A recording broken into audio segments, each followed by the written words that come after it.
Un trop grand nombre d'étudiants en travaux dirigés et des amphis surchargés que vous ne verrez pas car nous n'avons pas eu l'autorisation de filmer. 60 heures de cours supprimées pour les sciences de la nature, faute d'enseignants et de locaux. C'est le constat que fait l'UNEF, syndicat étudiant. Du côté de l'administration, on relativise les faits en prenant l'exemple sur l'unité de la biochimie. L'équipe enseignante a décidé de faire 8 sections. Donc 8 sections, ça veut dire que ce sont des amphis de 144 étudiants en moyenne, donc la capacité de nos amphis. Et il y a, il me semble, 34 groupes, voilà, qui fait 34 groupes de TD, qui représentent 34 étudiants en moyenne aussi dans chaque groupe, ce qui est la capacité de nos salles de TD normales. Que tous nos amphis contiennent 150 étudiants, il n'y a pas de souci.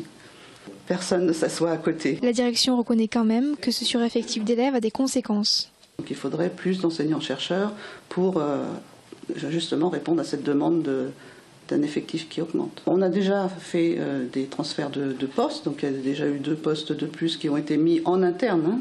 Et évidemment, dans le cadre des 1000 postes, on va faire des demandes supplémentaires comme chaque année.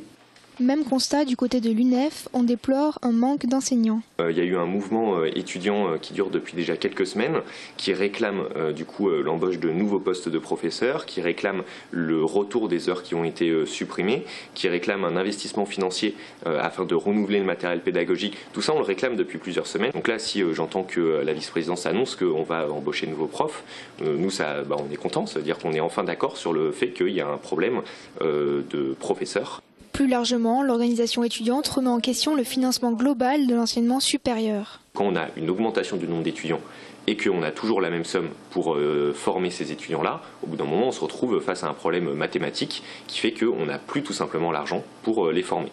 La prochaine Assemblée générale se tiendra le 10 novembre afin de mobiliser à nouveau les universitaires sur les conditions de travail à Paul Sabatier.